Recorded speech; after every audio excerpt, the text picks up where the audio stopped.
आज की इस वीडियो में मैं आपको बताऊंगा कि एजिंग क्या होता है, एजिंग करने के क्या क्या नुकसान होते हैं। अगर आप रेगुलर सोशल मीडिया यूज़ करते हो हो सकता है आपने कभी ना कभी एजिंग के बारे में ज़रूर सुना होगा, या आप बहुत लंबे समय से एजिंग कर भी रहे होगे लेकिन आपको पता नहीं होगा कि एजिंग क्या होती है। इसलिए भाइयों, इस वीडियो को पूरा देखना। आजकल सोशल मीडिया पे बहुत से लोग कहते हैं कि एजिंग करने से स्टेमिना बढ़ता है, शरीर पर कंट्रोल बढ़ता है और सेक्स लाइफ बेहतर हो जाती है। लेकिन क्या यह सच में ऐसा है? आज की इस वीडियो में मैं आपको डिटेल में बताऊंगा कि एजिंग क्या है, लोग इसे क्यों करते हैं और बार बार एजिंग करने से क्या क्या समस्याएं हो सकती हैं। जब कोई व्यक्ति मैस्टरबेशन करते समय ऑर्गाज्म या वीर्य निकलने के बिल्कुल करीब पहुंच जाता है और जानबूझकर खुद को रोक लेता है तो इसे एजिंग कहते हैं। कुछ लोग वीर्य को बाहर आने से रोकने के लिए अपने लिंग के अगले हिस्से को जोर से दबा देते हैं या अचानक रुक जाते हैं। कई लोग ऐसा बार बार करते हैं ताकि उनका मैस्टरबेशन करने की एक्टिविटी ज़्यादा देर तक चले और उन्हें लगे कि उनका कंट्रोल बढ़ रहा है। कई लोग एजिंग करते समय बहुत लंबे समय तक पॉर्न या अश्लील वीडियो देखते रहते हैं और धीरे धीरे मैस्टरबेशन करते रहते हैं। लंबे समय से मेरा मतलब है कि 2 से 3 घंटा सिर्फ पॉर्न देखना और अपने लिंग को एक हाथ से सहलाते रहना। सीधे शब्दों में बोला जाए तो चरम सीमा तक हस्तमैथुन करना और वीर्य नहीं गिरने देना। इस वजह से उनका ब्रेन लंबे समय तक लगातार उत्तेजित रहता है और लिंग में इरेक्शन बना रहता है। धीरे धीरे समय के साथ साथ उनका ब्रेन ज़्यादा स्टिमुलेशन का आदी हो जाता है। उनको धीरे धीरे नॉर्मल पॉर्न देखने में पहले जैसा मज़ा नहीं आता है। व्यक्ति ज़्यादा से ज़्यादा एक्सट्रीम कंटेंट की तरफ जाने लगता है। लंबे समय तक पॉर्न और एजिंग करने की आदत से कुछ लोगों का ध्यान लगाने, डिसीजन मेकिंग और चीज़ों को याद रखने में बहुत ज़्यादा प्रॉब्लम होने लगती है।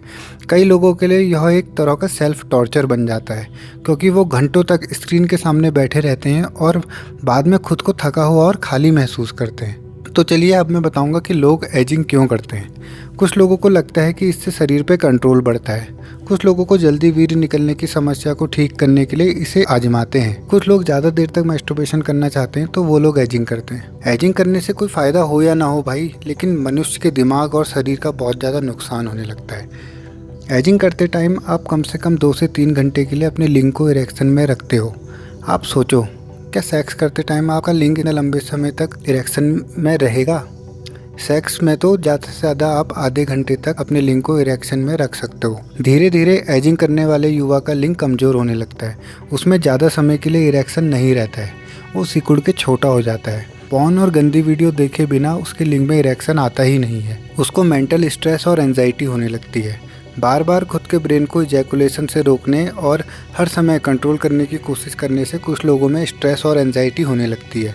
व्यक्ति हर समय अपनी परफॉर्मेंस के बारे में ही सोचने लगता है।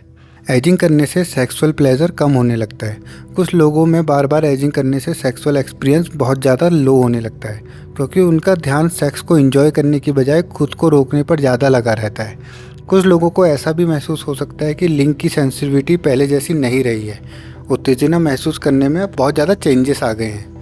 एजिंग करने से थकान और कमज़ोरी बहुत ज़्यादा महसूस होने लगती है। बहुत से लोग घंटों तक पॉर्न देखते हैं और एजिंग करते रहते हैं। इसके बाद वे खुद को थका हुआ महसूस करते हैं, सुस्त और एनर्जी की कमी महसूस करते हैं। ऐसे लोगों के पूरे दिन में से एक बहुत ज़्यादा हिस्सा सिर्फ पॉर्न देखने और एजिंग करने में ही जाता है। बहुत से लोग बहुत लंबे समय तक एजिंग करते हैं जिसके लिए वो पॉर्न वेबसाइट के हर एक पेज को देखते हैं, हर एक वीडियो देखते हैं और एक परफेक्ट मोमेंट ढूंढते हैं जिसमें वो इजैकुलेशन कर सके। दिमाग में ब्रेन फॉग और कंसंट्रेशन पावर एकदम लो होने लगती है। कुछ लोगों को लंबे समय तक पॉर्न और एजिंग करने के बाद ब्रेन फॉग, ध्यान लगाने में परेशानी और मोटिवेशन की कमी महसूस होती है। अब मैं आपको बताता हूँ एजिंग करने से आपके ब्रेन और आपके शरीर का क्या रिलेशनशिप है। मैस्टरबेशन के दौरान शरीर और ब्रेन मिलकर काम करते हैं। जब उत्तेजना बढ़ती है तो शरीर स्वाभाविक रूप से ऑर्गाज्म की ओर बढ़ता है। एजिंग में व्यक्ति इस प्रक्रिया को बार बार रोकने की कोशिश करता है, इसलिए अपने शरीर को समझाना और किसी भी आदत को ज़रूरत से ज़्यादा करना बहुत ज़्यादा आपको नुकसान दे सकता है। अगर आप भी लंबे समय से एजिंग कर रहे हो तो आपके ब्रेन में ब्रेन फॉग हो रहा होगा, लेजीनेस आपको फील हो रही होगी, टायर्डनेस आपको फील हो रही होगी, मोटिवेशन की कमी या परेशान करने वाले नेगेटिव थॉट्स भी आपको आने लगे होंगे। साथ में भाई लिंक की कमज़ोरी आपको देखने को ज़रूर मिलेगी, क्योंकि इतने लंबे समय तक जो आप अपने लिंक को इरेक्शन में रख रहे हो, इससे बहुत ज़्यादा प्रॉब्लम होती है। अगर आप भी इस आदत से बाहर निकलना चाहते हो तो भाई मैं आपको यही कहूँगा कि ब्रह्मचर्य का पालन करो। सच मानो, अगर आपने सिर्फ 1 साल तक डिसिप्लिन और सेल्फ कंट्रोल के साथ सही रास्ते में चल गए तो आप अपने पूरे जीवन को बदल सकते हो। और एक बात हमेशा याद रखना, आप कभी अकेले नहीं हो। कभी आपको ऐसा फील हो कि मैं अकेला हूँ, मैं इस चीज़ को कंटिन्यू नहीं कर पा रहा हूँ, बहुत परेशानी हो रही है, तो भाई इसी चैनल में आपसे भी बहुत ज़्यादा एडिक्ट रिकवरी कर चुके हैं। हम सब अपनी अपनी देखो लाइफों में फ़ाइट कर रहे हैं। किसी की फ़ाइट किसी और चीज़ से है, किसी को पैसा कमाना है, किसी की फ़ाइट कुछ है। वैसे ही हमारी फ़ाइट मैस्टरबेशन और पॉर्न एडिक्शन से है। न जाने किस समय हमें यह एडिक्शन लग गया और इसने हमारे पूरे जीवन को नाश कर दिया है। तो भाई इसको मिल के हमें हराना है। अगर यह वीडियो आपको हेल्पफुल लगी हो तो कमेंट सेक्शन में ज़रूर बताना कि हम अगला टॉपिक क्या रखें वीडियो का।